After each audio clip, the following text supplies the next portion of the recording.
Smart Ideas, la bonne idée du jour, elle est signée B2Green. Bonjour Antoine Dutheilleul. Bonjour. Bienvenue, vous êtes le cofondateur de B2Green, créé en 2020 avec Adrien Martin. Alors, rappelez-nous, c'est quoi l'idée de départ ? Alors, l'idée de départ, c'était tout d'abord un constat. Mon associé, du coup, Adrien, était... en Grande-Bretagne, et quand il est revenu de Londres, en fait, il s'est rendu compte qu'il y avait beaucoup de gens qui venaient à vélo au travail et que ce vélo-là était financé par leur entreprise, ce qui n'existait pas ou peu en France. Et donc, on a commencé à travailler sur le projet et on voulait un peu dépoussiérer cette notion de flotte ou de vélo de fonction. Et c'est pour ça qu'on a monté B2Green sur un modèle de vélo personnel cofinancé. Donc le vélo appartient aux collaborateurs et comme le titre de transport, c'est l'entreprise qui vient financer un certain montant sur le vélo ou le DPM, la trottinette en mobilité douce. Comment ça marche ? C'est une sorte de place de marché pour le salarié qui, dont l'entreprise, que l'entreprise va aider. Comment ça marche ? Ouais, alors on met à disposition une plateforme où les collaborateurs vont pouvoir se loguer et choisir sur cette plateforme-là soit un vélo, un EDPM et ensuite des accessoires, de l'assurance, de la maintenance.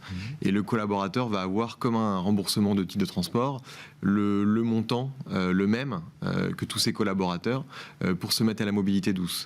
La grosse différence, c'est que pour la mobilité douce, il y a besoin d'un accompagnement. On est sur un changement de culture de la mobilité. Il faut qu'on arrive à décarboner un maximum sur les courts trajets, les trajets domicile-travail. Et donc l'idée, c'est de pouvoir lever tous les freins à ce passage à la mobilité douce. Voilà. Parce que vous avez quoi, des entreprises de services prioritairement comme clients ? Parce qu'on sait que les déplacements de leurs collaborateurs, c'est une part importante du bilan carbone de ces entreprises de services. Ouais. Alors si on veut donner un chiffre, c'est 30% des émissions de gaz à effet de serre quand on est une entreprise de service. Donc nous, on accompagne principalement, on va dire, à 80% des entreprises de services, comme KPMG, comme Franprix, comme le groupe Canal.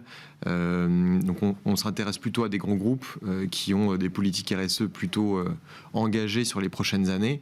Voilà. Et puis ensuite, on peut avoir aussi quelques industriels qui souhaitent sur leur site améliorer la qualité de vie au travail. Parce qu'il n'y a pas que l'empreinte carbone, il y a aussi le fait que quand on vient à vélo au travail, on vient en mobilité douce, et de un, on prend l'air, et puis...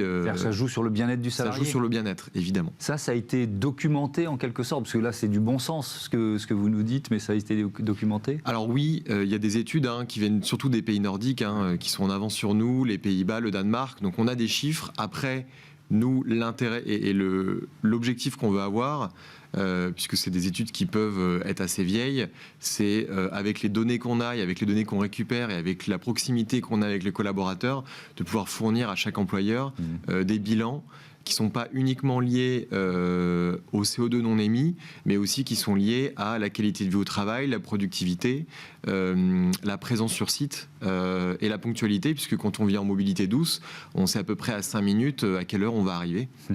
Donc c'est ça l'intérêt. Il n'y a pas de galère d'embouteillage, enfin il y en a moins. Exactement. Et de complications pour se garer, ça c'est sûr.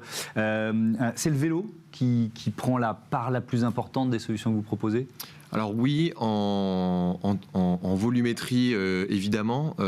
Après, on a toute cette catégorie de DPM. Donc c'est quoi ? Trottinette, skateboard électrique, gyropode. Donc on va avoir à peu près 80% de vélos sur la plateforme, en tout cas en termes de volumétrie de vente et à la location. Et puis on va retrouver aussi trottinette en position 2, qui est aussi un très bon outil pour se rendre au travail le matin. Voilà, c'était B2Green dans ce Smart Impact. Merci Antoine Dutheilleul et à bientôt dans notre émission ou sur notre antenne. Voilà, merci à toutes et à tous de votre fidélité à Bismart, la chaîne des audacieuses et des audacieux. Je vous dis à demain. Salut.